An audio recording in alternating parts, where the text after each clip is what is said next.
let me give you an overview of this talk. So first, I'll try to set up the notations for this talk, and then I'll give you two motivations for studying this problem. And then I'll use this language from three manifolds about geometric structures and geometries, and to propose a series of questions. And then I'll talk about this result on hearing the model geometry.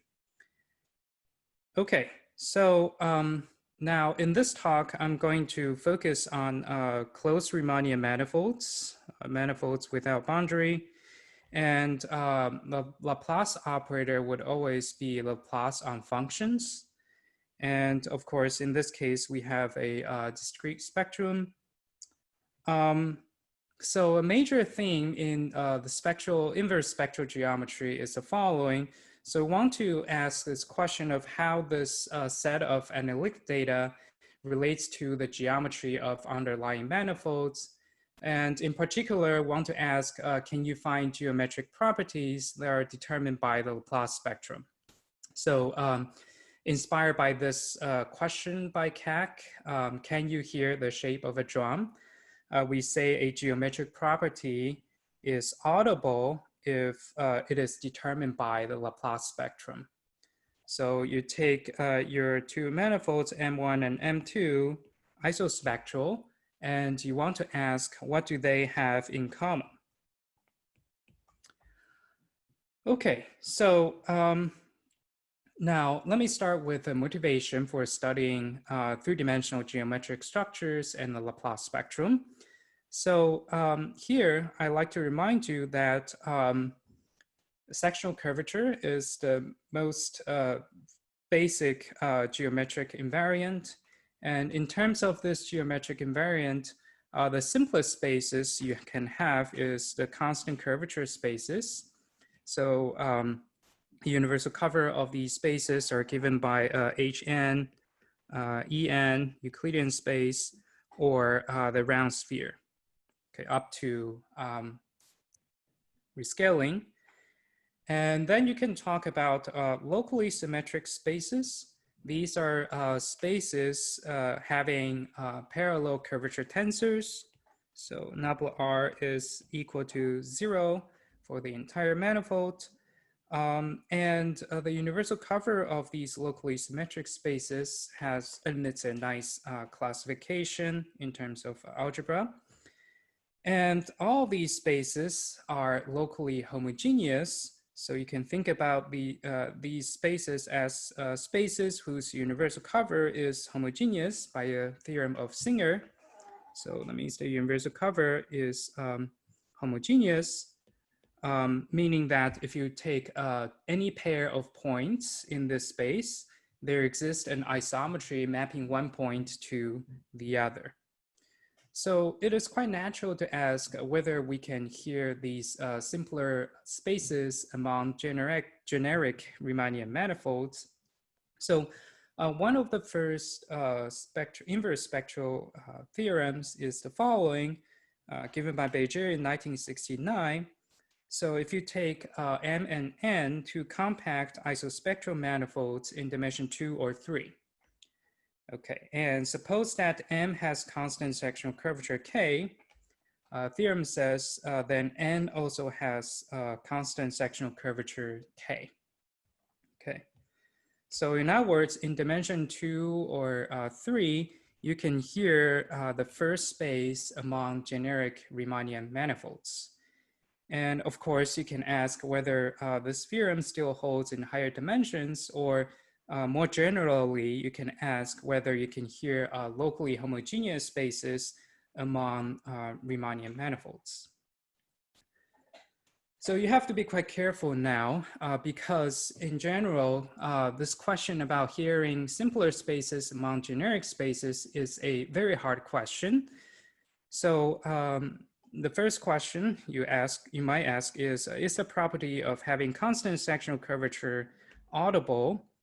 Well, Tano proved that this is true when dimension is less than or equal to 5. However, at dimension 6 or higher, we don't even know whether we can hear the round metrics on sphere. Okay, so this is a very hard question. And another cautionary note is that you might ask, is the property of being locally homogeneous audible? So in 1999, we have example in dimension 10 or higher telling us that local homogeneity is not audible.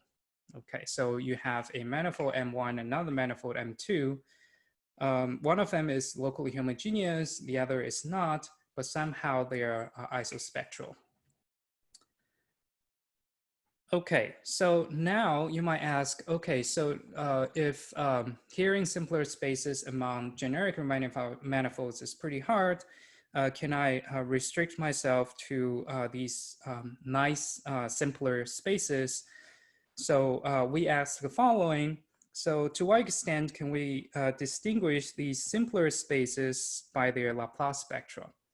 In other words, you stay within the realm of locally homogeneous space, then ask, can you hear locally symmetric spaces among locally homogeneous spaces, or can you hear constant curvature spaces among locally homogeneous spaces? Okay, so now let me tell you a few reasons for studying this in dimension 3. So in dimension 3, why do you want to study this question in dimension 3? So let me say a few words about Laplace spectrum and local geometry. So now let me remind you that earliest examples of isospectral manifolds share the same local geometry. So this includes Milnor's famous example of 16 tori and examples that arises from the classic method of Sunada. So these manifolds share the same local geometry because they have the same universal cover. Now, you might ask, does the Laplace spectrum determine the local geometry of compact manifolds? And at this point, we know that the answer is no. So through the effort of these authors independently, so the first example given by Carolyn Gordon, so we know that there are examples of isospectral manifolds with different local geometries, even when you restrict yourself among locally homogeneous spaces. So the examples exist in dimension 4 and higher. So naturally, we might ask, does the Laplace spectrum determine the local geometry of locally homogeneous manifolds or generic Riemannian manifolds in dimension 2 and 3? Okay. Before I proceed, is there any question?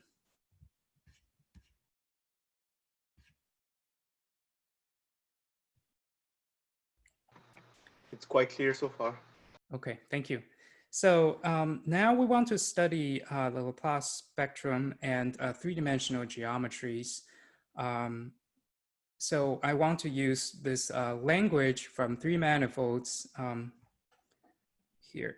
Okay, so what do we mean by a geometry? So a geometry consists of three things. First is a simply connected manifold of dimension n, okay? And I want to let G be a connected Lie group, okay? And I have a group action alpha from G to X. So G acts on X smoothly, transitively, and effectively, and with compact stabilizers, GP, okay? And because I want to talk about spectral geometry of compact Riemannian manifolds, so I want to bake in this condition on this condition here. Okay, so there exists a subgroup of G acting properly discontinuously such that the quotient is a compact manifold, sorry. Okay, so XNG alpha is what I called a geometry. Now, when the action is implied, when we already know this action alpha, we might ignore or omit this alpha notation and just denote the geometries as XG. Okay, and at this point, I also want to point out that because our assumption says that this action has compact stabilizers, and so I can average at each point over the compact stabilizers and obtain a G-invariant Riemannian metric on X. Okay. All right. So let me give you a few examples of geometries. I'll also give you some more less trivial examples. So we know we have Euclidean geometry, hyperbolic geometry, and spherical geometries. So let's take hyperbolic geometry here as an example. So I know that the isometry group of, so this group here acts transitively on Hn. And I also know that there exists a compact hyperbolic manifold. So Hn with this isometric action and this group of isometry is a geometry. Okay. Any question? Okay. All right. Okay, so now let me introduce what I mean by geometric structures. So I know this is sometimes could be a quite confusing term. So in your mind, you should think about geometric structures as a manifold. Okay, more specifically, a compact Riemannian manifold, MG, where the metric G is locally homogeneous. Okay. So if you have such a geometric structures, then you can look at the Riemannian universal cover X. Okay. So by a result of Singer, we know that X G tilde is homogeneous. So what do we mean by a geometric structure model on a geometry XG? So M is a geometric structure model on a geometry XG if this group G here acts as isometries on this universal cover here. Okay. So in particular, M is always modeled on X together with the connected component of the isometry group. Excuse me, can it act trivially? Oh, okay. So I want this group to be, I want this still be a geometry. So that action still needs to satisfy the former conditions here, right? Yes, So I still want this action here to be a smooth, transitive, effective action with compact stabilizers. Yeah. Thank you.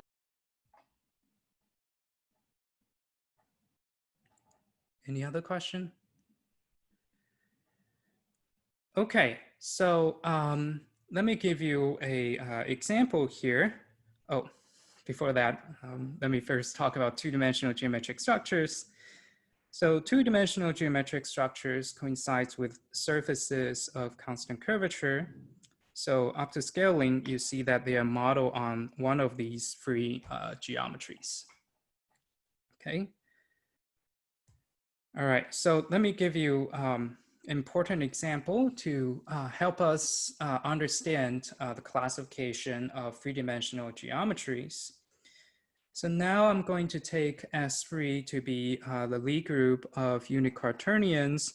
You can also think about that as the group of 2x2 spectral unitary matrices. Okay. And now I'm going to give this group a left invariant metric G. So a metric, Riemannian metric on S3 is left invariant if the left translations acts as isometries. Okay.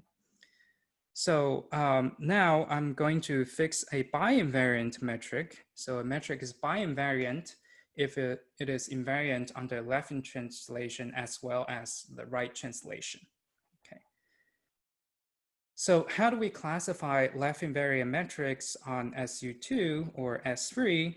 So at the identity, this left invariant metric induce a inner product. So I can write this inner product from the left invariant metric as A of X inner product with Y with respect to this bi-invariant metric, where A is a self-adjoint transformation from SU2, the Lie algebra of SU2 to SU2, with respect to this inner product 0.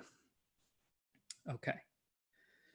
So two left invariant metrics, G1 and G2, are isometric if and only if the eigenvalues from A1 and the eigenvalues from A2 are identical. Okay.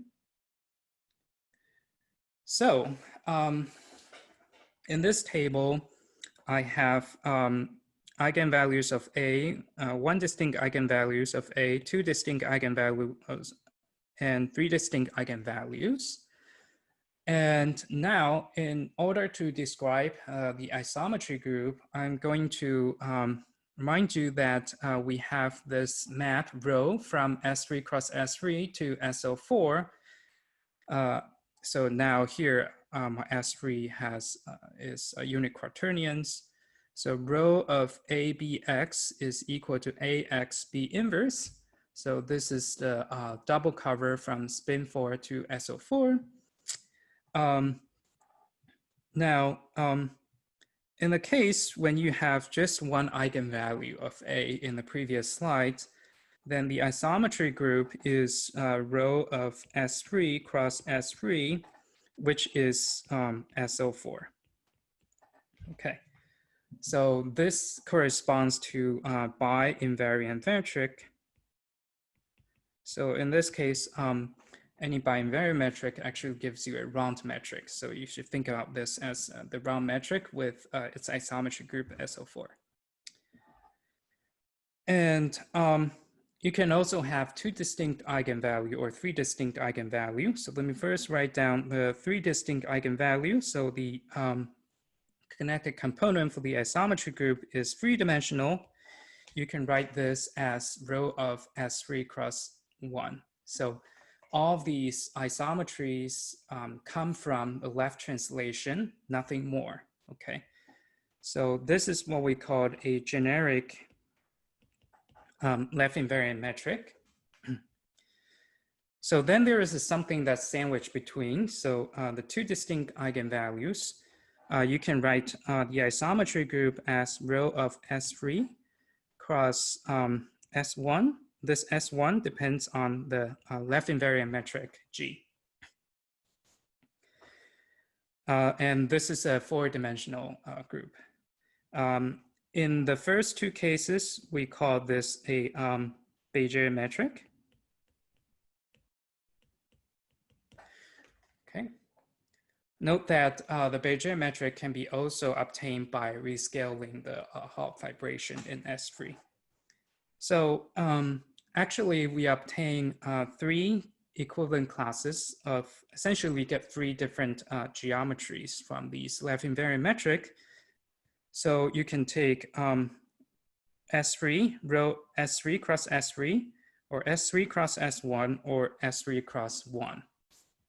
Okay. The following remark is quite important when you think about three-dimensional geometric structures. Okay, so first, I'd like to say that all Bézier, but not bi-invariant metrics, give us equivalent geometries. So what do I mean by equivalent geometries? Two geometries, xg alpha and yh beta, are equivalent if there exists a diffeomorphism from x to y and a Lie group isomorphism from G to H, such that these isomorphisms and diffeomorphisms intertwine with the group action. So f of alpha of gx is equal to beta of phi g f of x. Okay, any question?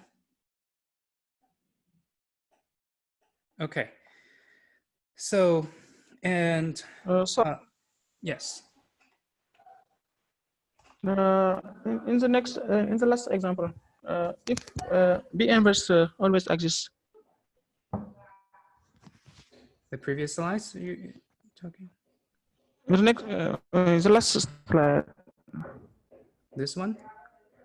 This one, rho A B X equal A cross B inverse. My question is always B inverse exists? Oh, okay. So since A and B are inside of S3, so since S3 is a group, so B inverse exists. Okay. Okay. Yeah. Okay, good. Okay, so right. So among all geometries introduced above, only the round metric or the bi-invariant metrics give us maximal geometries. Okay, maximal in the following sense. So first, I need to introduce subgeometry. So XH beta is a subgeometry of XG alpha if H is a subgroup of G. Furthermore, when you restrict the action of alpha on H, this is equal to the action of beta on beta here, okay? All right, so a maximal geometry is a geometry that is not a subgeometry of any other geometry. So in this case, we actually see that geometry 2 and 3 are subgeometries of 1, okay? And 1 here is the maximal geometry, okay? All right, and furthermore, I want to make sure you know that all S3G are modeled on the geometry number 3. Okay, geometry number 3 is the one with the smallest amount of isometries. Geometry number 1 is the geometry with the maximal amount of isometries.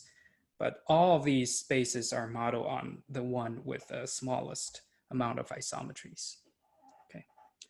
Any other question? Any question? Okay. Yeah, I have maybe a trivial question. Yeah, you identifying S3 with in the previous slide with SO4, right? Or with SU2? I'm just a bit confused here. With SU2. Okay, so what's the arrow to SO4? Yeah, so if you take X to be any quaternion, right? Yeah. So then these quaternions live in, you can think about, identify with R4. Yes. Right, so AX B inverse will give you another element inside of the quaternion, which is another element of S4. Yes. So it sends from R4 to R4 and actually can show that this is an, inside of SO4. Okay, thank you. Yeah. Okay, so how do we even begin with classifying model geometry for three-dimensional geometric structures? Well, based on this theorem of Sekikawa, we know that the universal cover of compact three-dimensional, you can probably get away with a finite volume. Compact three-dimensional geometric structures is given by the following. So you have the constant curvature spaces, or you can have S2 cross R or H2 cross R, constant curvature surface cross R. Or you could have a unit modular Lie group with left invariant metrics. So these Lie groups are classified by Milnor. So SU2 is the usual SU2 you know. Sol can be written as R semi-direct product with R2, where the action of R on R2 is given by the following. So phi of t, x, y is equal to e to t x e to minus ty. Okay, so this is a solvable Lie group. And Neil, I think most of you are familiar with this. This is the Heisenberg group. E2 is the isometry group of the Euclidean plane. And SL2R has fundamental group Z, so you can talk about universal cover. And R3, okay.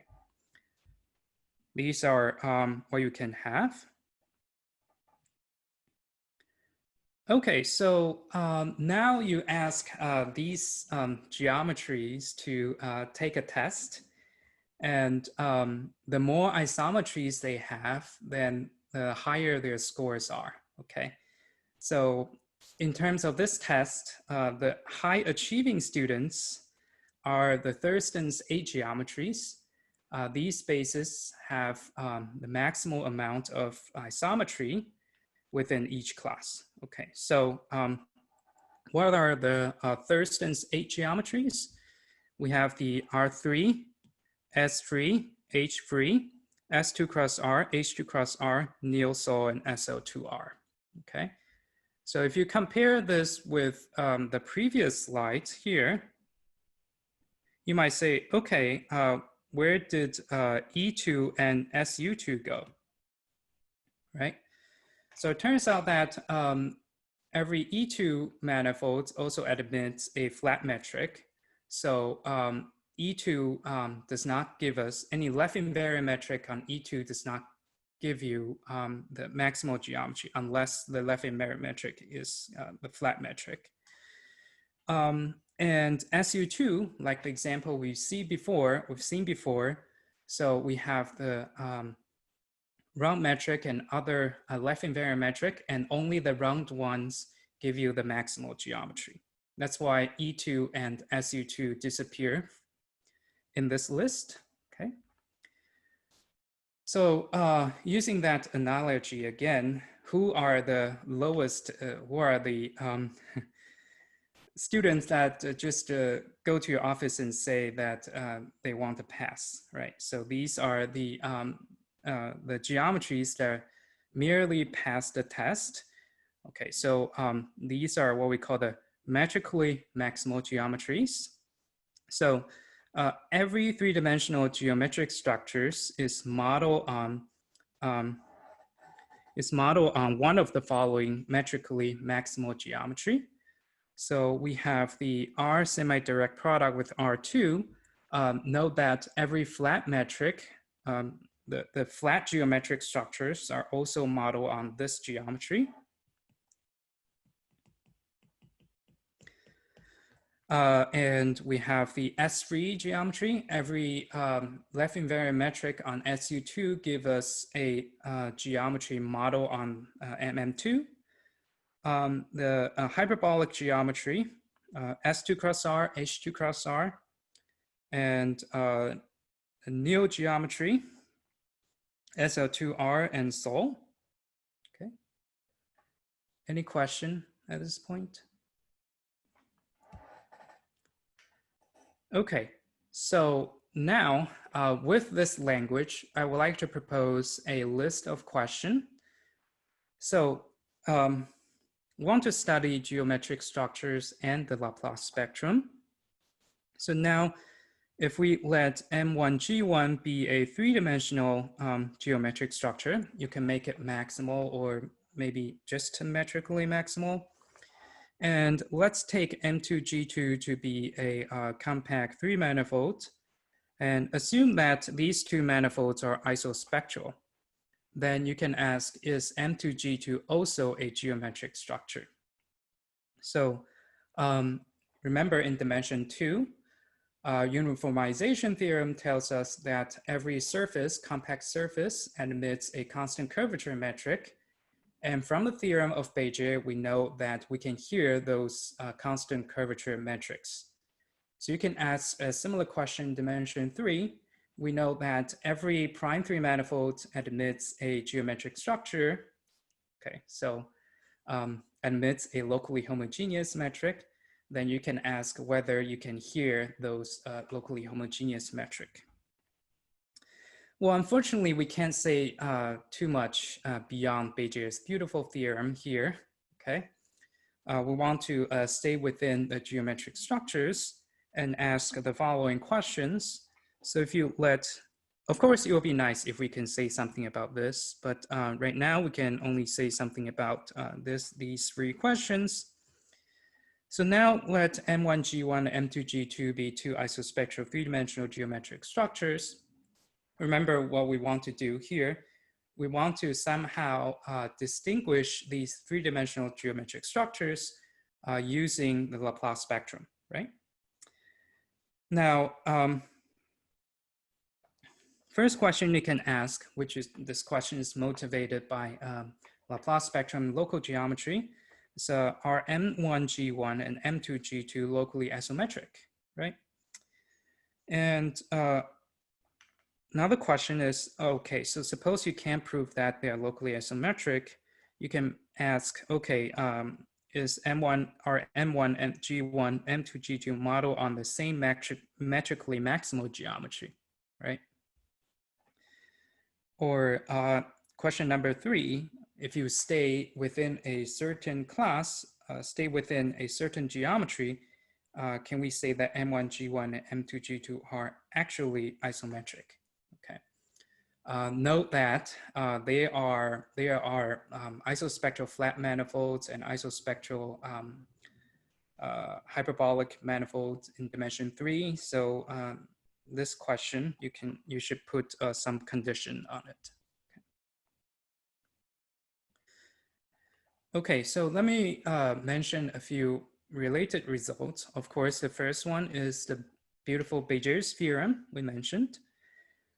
And in 2015, by Schmidt and Sutton, and 2018 by Emile Loret, they showed that independently that left invariant metrics on SU2 can be mutually distinguished by their Laplace spectrum, okay?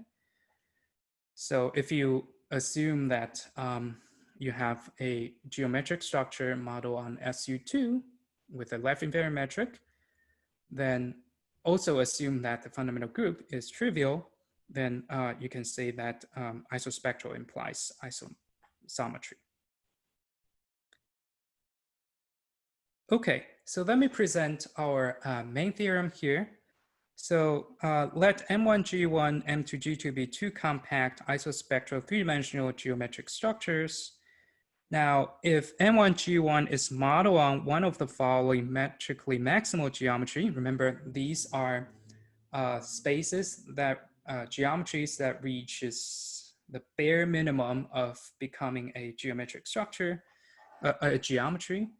So we have the R2 R semi-direct product of R2 geometry, S2, H2 cross R, or nil.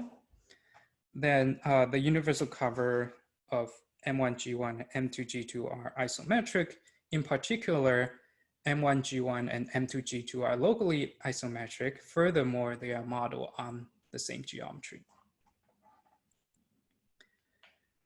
Now, if M1, G1 is modeled on an S3 geometry, then we know that M2, G2 is also modeled on S3 geometry.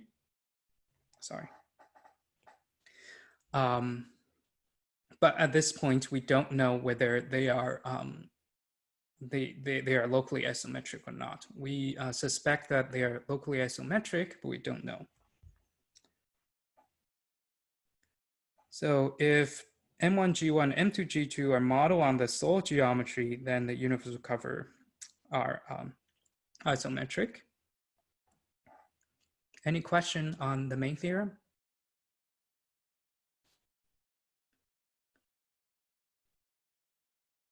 So this tells us that, local geometry of a locally homogeneous free manifold is a spectral invariant if you stay in these spaces, right? But we don't know what happened when you have a geometric structure model on S3 or Sol or SO2R. So any result that would further distinguish those spaces will be interesting. So here are some consequences of the main theorem I presented. So the first is that locally symmetric three manifolds are audible among all locally homogeneous manifolds. Okay, so if you look at the theorem number 1 here, this part includes all locally symmetric spaces. Okay.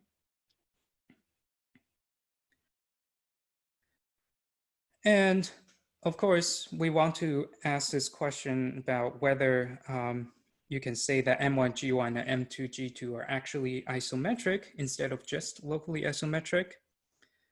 So if M1G1 is modeled on the Néel geometry or the S2 cross R geometry, then M1G1 and M2G2 are actually isometric. So the proof of Néel case depends on the theorem of Gordon-Wilson. So they computed the Laplace spectrum of Néel manifolds, Heisenberg manifolds, or manifolds whose universal cover is the Heisenberg group.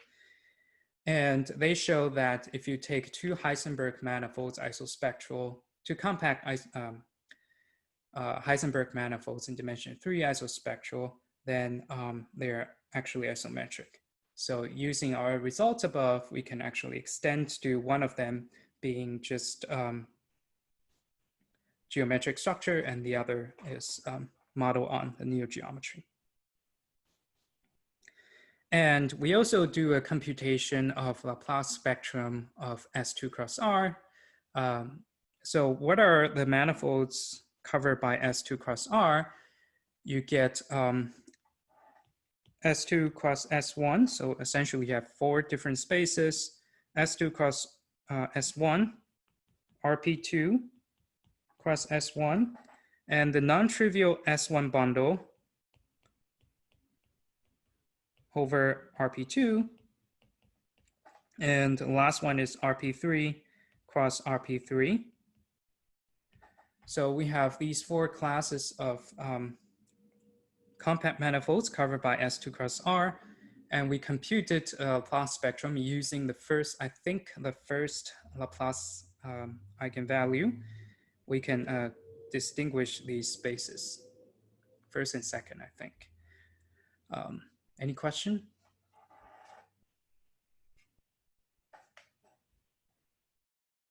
Okay, so the method of proof is through heat invariants. Oh, sorry, and here I should say connect sum. Okay, somehow okay. All right, so here, let me mention a few words about the methodology of our proof. So our proof came from first 4 heat invariants.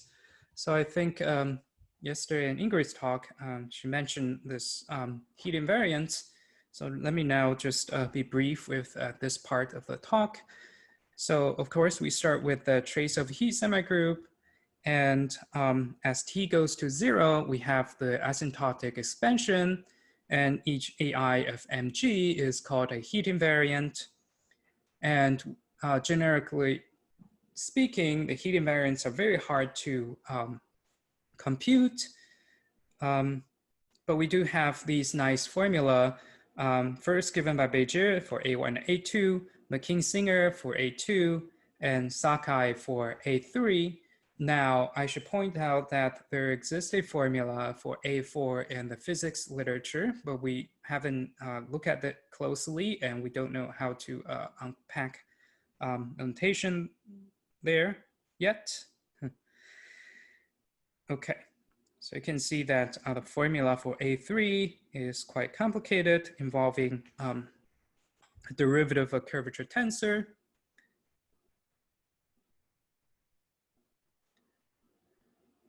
Okay, so how do we compute the heat invariance for these spaces? So let's let M be a locally homogeneous free manifold. then each heat invariant A1, A2 can be expressed as a volume times a symmetric polynomial of eigenvalues for the Ricci tensor, okay? And to compute A3, note that this locally homogeneous manifold is either come from a, is either locally symmetric or covered by a unimodular Lie group with a left invariant metric. Okay, so for the locally symmetric spaces, we have d bar is equal to 0, where d bar is this term involving the derivative of the curvature tensor, right, based on definition. So how do we compute the heat invariant for unimodular Lie groups or manifolds covered by unimodular Lie groups? So note that we have this orthonormal frame called the Milnor frame. Okay, so this is the frame E1, E2, E3 satisfying the following conditions.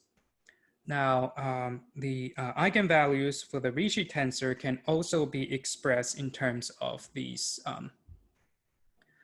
structural constants, lambda 1, lambda 2, and lambda 3.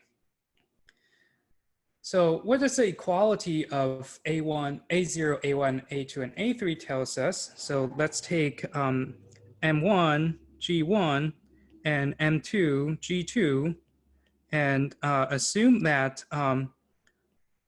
AI equals to AI prime for I equals to 0, 1, 2, and 3. So first we want to show that either both of them are locally symmetric or both of them are covered by a unimodular Lie group with a left invariant metric. Right, so the best case is we have the equality of heat invariants, then you have these Milnor frame, E1, E2, E3 for the first manifold, and E1 prime, E2 prime, E3 prime for the second manifold. And the best case scenario is that the structural constants are equal after permuting the indices. So lambda 1, lambda 2, lambda 3 will be equal to lambda 1 prime, lambda 2 prime, lambda 3 prime.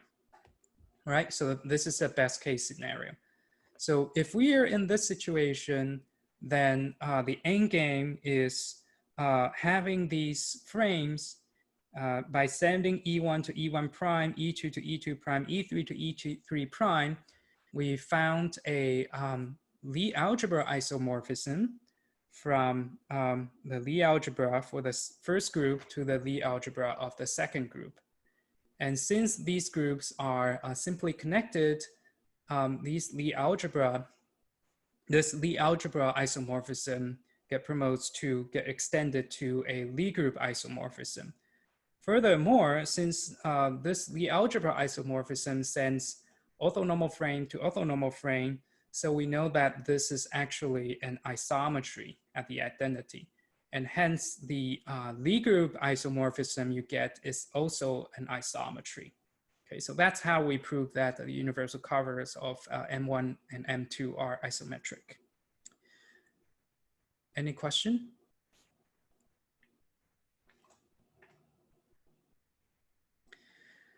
Okay, lastly, I just want to say a few words about our second preprint on elliptic locally homogeneous free manifolds. So by an elliptic three manifold, we mean a compact manifold covered by a topological three sphere. Let me remind you that we have this theorem. So Bezier theorem tells us that you can hear the round metrics on the sphere, okay? Or you can hear constant curvature spaces. But within constant curvature spaces, we don't know whether if you take two different manifolds having two space forms, okay, two manifolds of constant sectional curvatures, we don't know whether they are isometric or not. This theorem by Akita, Yamamoto, and Akita tells us that if you take two space form in dimension 3, isospectral, okay, then they're actually isometric, right? So it's natural for us to ask whether a similar thing would hold if you look at other geometry. So given two isospectral geometric structure, M1G1 and M2G2, both model on S3 geometry, okay, then you can ask, are they isometric? So first, we obtain, so now let M be a locally homogeneous elliptic three manifolds. You can think of this M over S3 over gamma. Now we obtain a metric classification of locally homogeneous metrics on M. So, you know, sometimes, so you use your classification for space forms to obtain all possible group gamma.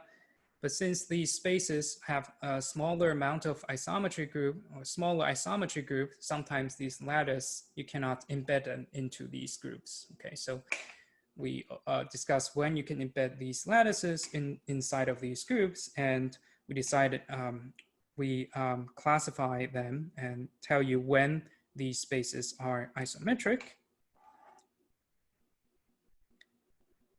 So roughly speaking, if you have any locally homogeneous elliptic three manifolds, an isometry class on S3 of left invariant metric induce either 0, right, when the isometry, when the fundamental group is too large to fit inside of the isometry group, or 1, or interestingly, 2 isometry classes of metrics on M. Okay. So an isometry class covers 2 isometry classes on the quotient only when this group gamma came from length spaces, right? So cyclic of order at least 3, and when G is Bezier but not bi-invariant, right? So when the eigenvalues of this matrix A when you have 2 distinct eigenvalues for this matrix A. Okay. All right. So we obtained the following extension of the results of Schmidt, Sutton, and Milnor. So remember, left invariant metrics on S3 can be mutually distinguished by their Laplace spectra.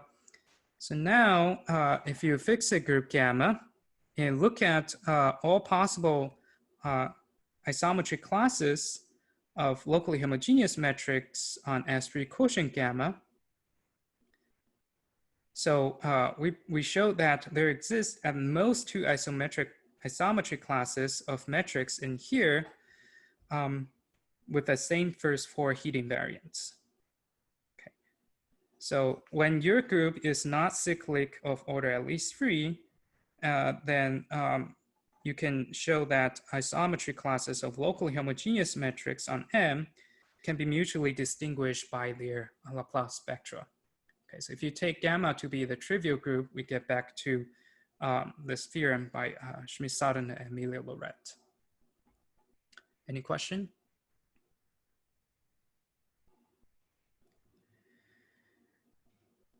Okay, here is an interesting example we found when we try to classify locally homogeneous elliptic free manifolds.